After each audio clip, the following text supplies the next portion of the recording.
दोस्तों नमस्कार। कैसे हैं आप लोग? उम्मीद करता हूं आप लोग स्वस्थ है, मस्त है और तंदुरुस्त है। माँ सरस्वती, माँ भगवती को वंदन, आप सभी का अभिनंदन। मैं हूं आपका साथी दोस्त विकास गवाला, स्कूल व्याख्याता राजनीति विज्ञान। आज हम लोग इस 10 मिनट के शो में बात करेंगे संविधान दिवस। संविधान दिवस कब से मनाना शुरू किया, कब मनाते हैं, किस तारीख को मनाते हैं और क्यों मनाते हैं, इस संविधान दिवस को मनाने के पीछे क्या रीजन है, इस संविधान दिवस पर हम लोगों को क्या संकल्प लेना है।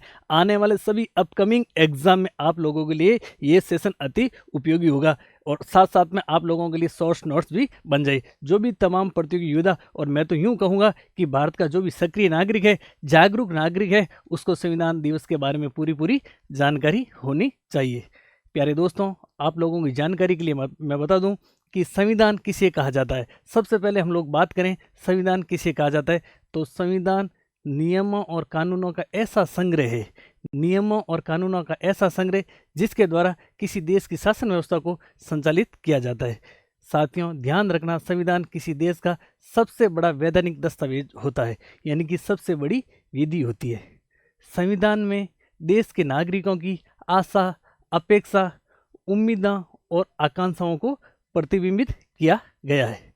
प्यारे दोस्तों, भारत का संविधान विश्व का सबसे बड़ा संविधान है, जिसमें 22 भाग, 12 अनुसूचियां और 395 आर्टिकल है।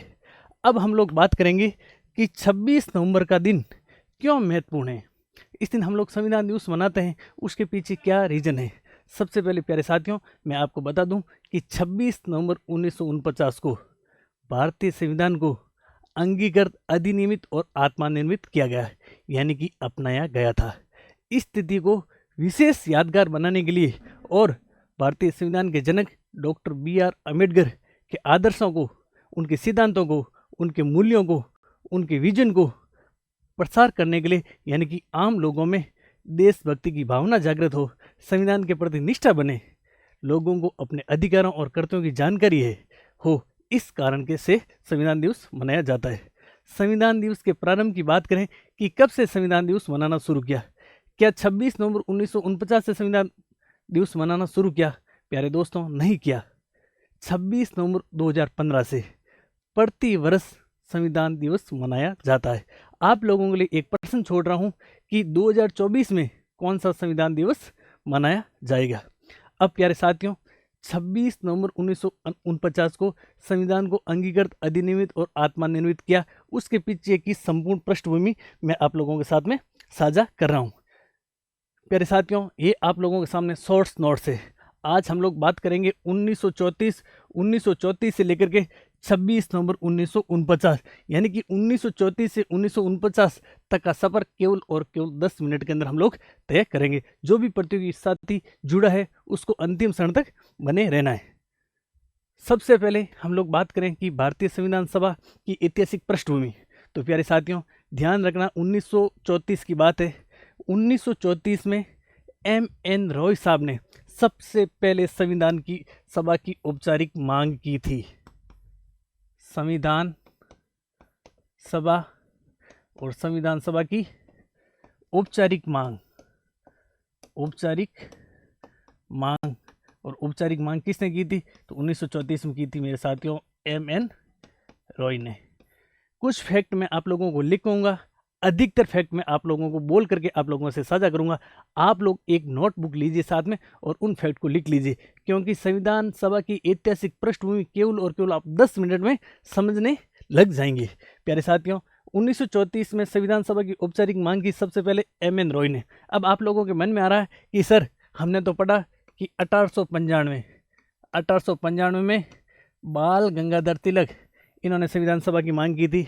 बिल्कुल बिल्कुल साथियों, ध्यान रखना, 1895 में स्वराज्य विधेयक में बाल गंगाधर तिलक ने संविधान की मांग की थी।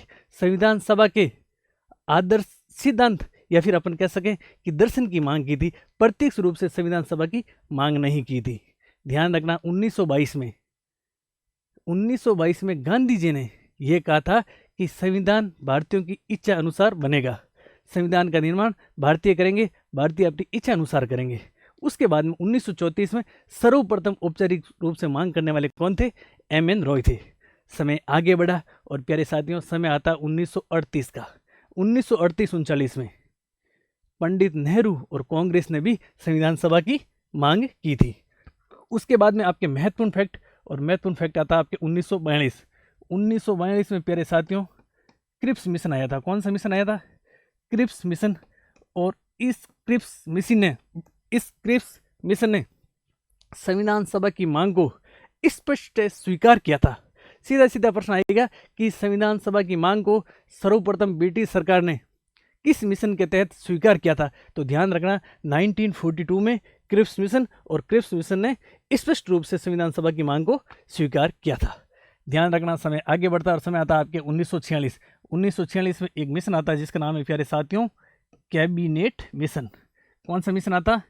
Cabinet mission. इस कैबिनेट मिशन ने औपचारिक रूप से संविधान सभा बनाने के लिए मंजूरी दी कि संविधान सभा कैसे बनेगी, किस प्रकार से बनेगी, किस प्रकार से चुनाव होगा, ऐसा किस मिशन में कहा गया? तो कैबिनेट मिशन में कहा गया। स्पष्ट रूप से संविधान सभा की मांग को स्वीकार तो कर लिया गया आपके क्रिप्स मिशन में, लेकिन धरातल पर अपन के वास्तविक रूप से प्रारूप कैबिनेट मिशन के द्वारा किया गया। कैबिनेट मिशन की बात करें तो ध्यान रखना कैबिनेट मिशन में स्पष्ट रूप से कहा गया कि संविधान सभा भारतीयों के द्वारा बनाई जाएगी। इसमें कितने सदस्य होंगे, कितने होंगे, कहाँ से आएंगे? तो ध्यान रखना उसी के तहत प्यारे साथियों जुलाई 1946 संविधान सभा के सदस्यों का क्या होता है? चुनाव। और चुनाव होता है प्रांतीय विधान सभाओं के सदस्यों द्वारा। अब आप लोगों को बता दूं कि संविधान सभा में कुल 389 सदस्य थे। कितने सदस्य थे? 389 सदस्य थे, जिसमें से आपके प्यारे साथियों 292 सदस्य थे ब्रिटिश भारत से। कहाँ से थे? ब्रिटिश भारत से। जबकि बात करें तो ध्यान रखना मेरे साथियों 4 सदस्य थे आपके चीफ कमिश्नर प्रांत से। और 4 चीफ कमिश्नर प्रांत की बात करें तो ABCD। A फॉर हो जाएगा आपके Ajmer Merwara, B for Balochistan, C for Coorg, और D फॉर फटाफट से कमेंट करके बताइए D फॉर कौन सा प्रदेश होगा। इन 292 + 4 यानी कि 296 सदस्यों का तो चुनाव हुआ था, और किन्होंने किया था? प्रांतीय विधानसभाओं के सदस्य द्वारा किया गया था। तो ध्यान रखना मेरे साथियों 389 सदस्य थे, तो उनमें से इन सदस्यों का तो चुनाव हो गया। जो भी पीछे बचे, कितने सदस्य बचे थे फटाफट से कमेंट करके बताइए। उन सदस्यों को किया गया था मेरे साथियों देसी रियासतों से मनोनीत। कहाँ से किया गया? देसी रियासतों से मनोनीत। तो हम लोग कह सकते हैं कि संविधान सभा का निर्माण जो 389 सदस्य थे वो अधिकांश निर्वाचित थे, जबकि आंशिक रूप से क्या थे? मनोनीत थे। सीधा प्रश्न आप लोगों के लिए बनेगा 389 सदस्य। संविधान सभा में कुल कितने सदस्य थे? 389 सदस्य, जिसमें से 292 + 4 सदस्यों का निर्वाचन हुआ, जबकि बाकी बचे देसी रियासतें। फटाफट से कमेंट करके बताइए कितने सदस्य थे उनको मनोनीत किया गया था। समय आगे बढ़ता प्यारे साथियों, समय आगे बढ़ता। समय आता आपके 9 दिसंबर 1946 का। 9 दिसंबर 1946 को संविधान सभा की पहली बैठक होती है, और संविधान सभा की पहली बैठक, और इसमें अस्थायी अध्यक्ष चुने जाते हैं, और अध्यक्ष चुने जाते हैं आपके डॉक्टर सच्चिदानंद सिन्हा। ये चुने जाते हैं अस्थायी अध्यक्ष। जबकि अस्थायी उपाध्यक्ष की बात करें तो ध्यान रखना मेरे साथियों उपाध्यक्ष चुने जाते हैं आपके HC मुखर्जी। कौन चुने जाते हैं? HC मुखर्जी। अब फटाफट से कमेंट करके आप लोगों को बताना है कि संविधान सभा में कुल 389 सदस्य थे, जिसमें से पहली बैठक जो 9 दिसंबर को हुई थी, पहली बैठक, इस पहली बैठक और इस पहली बैठक में कितने सदस्य उपस्थित हुए थे? फटाफट से कमेंट करके बताइए कि 9 दिसंबर 1946 को पहली बैठक हुई थी, उस बैठक में कितने सदस्य उपस्थित हुए थे। समय आगे बढ़ता है। 9 दिसंबर के बाद में हम लोग बात करते हैं 11 दिसंबर, और 11 दिसंबर को आपके स्थायी अध्यक्ष, और ये स्थायी अध्यक्ष बनाया जाता है फिर साथियों डॉक्टर राजेंद्र प्रसाद को। क्या बनाया जाता है? स्थायी अध्यक्ष बनाया जाता है। और ध्यान रखना 11 दिसंबर को जो बैठक हुई थी ना, वो संविधान की तीसरी बैठक थी। कई सारी गाइडों में लिखा हुआ है कि 11 दिसंबर को दूसरी बैठक हुई थी, दूसरी नहीं हुई थी, तीसरी बैठक हुई थी।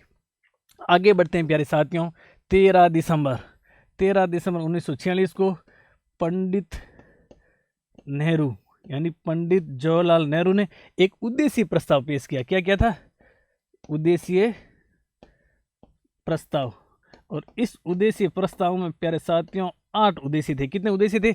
8 उद्देश्य थे।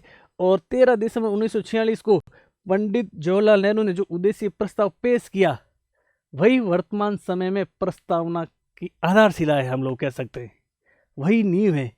इसी उद्देशीय प्रस्ताव के दर्शन प्रस्तावना में नींव है। इस उद्देशीय प्रस्ताव को प्यारे साथियों 22 जनवरी 1947 को क्या कर लिया गया था? स्वीकार कर लिया था। उद्देशीय प्रस्ताव को 22 जनवरी 1947 को स्वीकार कर दिया था। भाई साहब, उद्देशीय प्रस्ताव स्वीकार कर लिया जाता है, उसके बाद में समय और आगे बढ़ता है और समय आता है आपके 29 अगस्त 1947। वेरी इंपॉर्टेंट डेट है।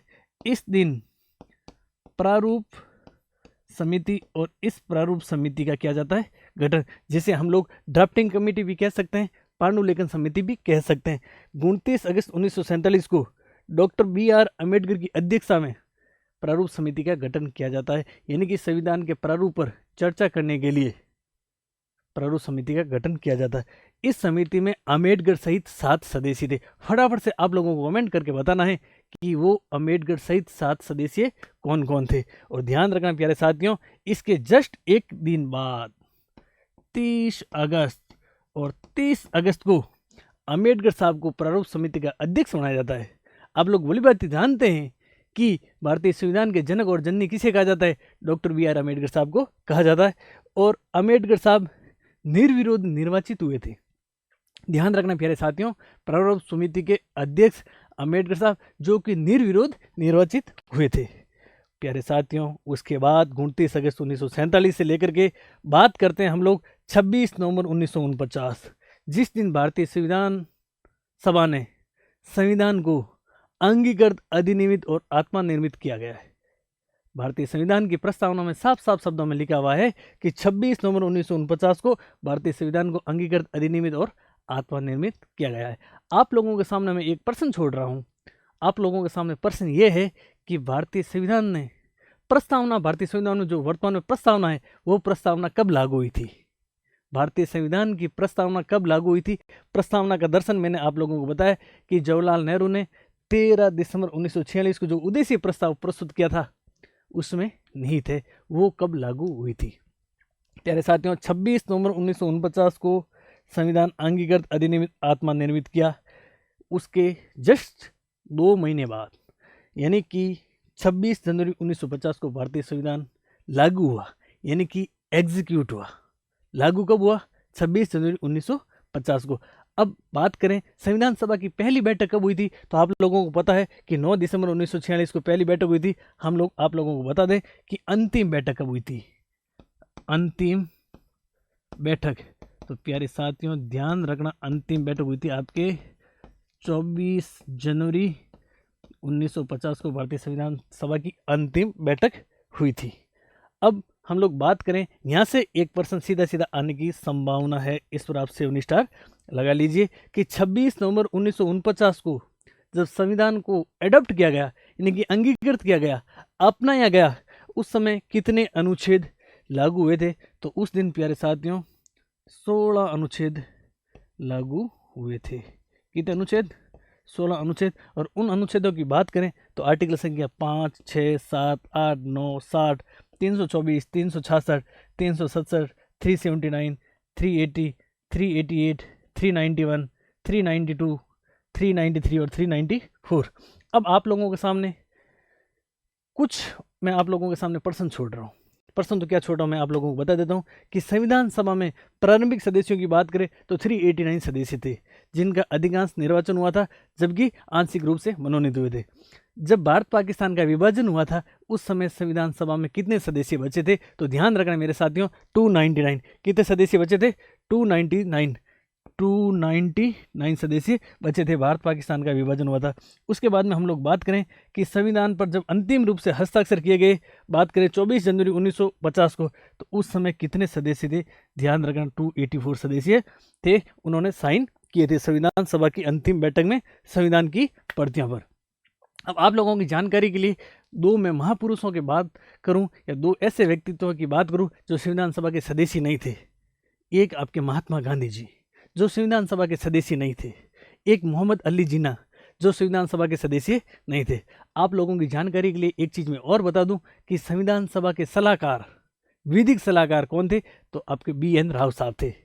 संविधान सभा के पहले वक्ता कौन थे? तो JB कृपलानी साहब थे। अब प्यारे साथियों, संविधान को बनाने में 2 वर्ष 11 माह 18 दिन का समय लगा। यानी कि हम लोग बात करें 9 दिसंबर से लेकर के 9 दिसंबर से लेकर के 26 नवंबर तक, इतना समय लगा। 2 वर्ष 11 माह 18 दिन, लगभग 64 लाख रुपए का खर्चा आया। संविधान में, भारत का संविधान विश्व का सबसे बड़ा संविधान है, लिखित संविधान है। तो इस दिन को यानी कि 26 नवंबर को याद रखने के लिए, संविधान के आदर्शों को प्रत्येक नागरिक, प्रत्येक घर में स्थापित करने के उद्देश्य से संविधान दिवस मनाना शुरू किया। अब आप लोगों को कमेंट करके बताना है कि 2024 में कौन सा संविधान दिवस मनाया जाएगा।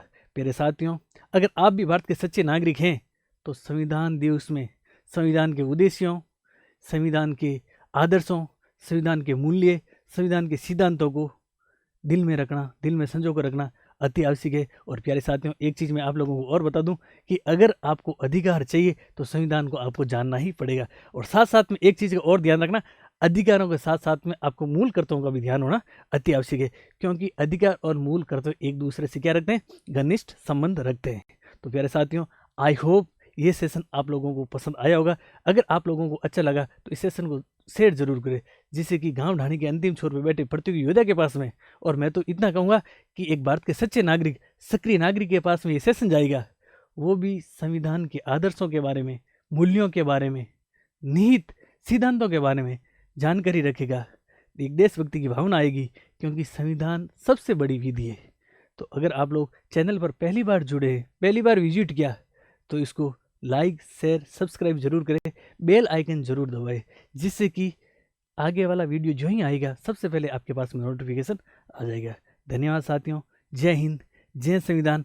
अब आप लोगों को इस संविधान दिवस के ऊपर संकल्प लेना है कि संविधान के प्रति हम लोग पूर्ण निष्ठा रखेंगे। भारत को बहुत आगे बढ़ाना है, भारत को एक बार फिर से विश्व गुरु बनाना है, भारत को एक बार फिर से सोने की चिड़िया बनाना है, अंतर्राष्ट्रीय फलक पर, अंतर्राष्ट्रीय मानचित्र पर भारत की एक अनोखी पहचान बनानी है, भारत को एक विकसित राष्ट्र बनाना है। तो आपको संविधान के प्रति आदर्शों, सिद्धांतों, मूल्यों को पहचानना, उनके बारे में जानकारी रखना और अपने मूल कर्तव्यों के बारे में जानकारी होना अति आवश्यक है। धन्यवाद साथियों, जय संविधान।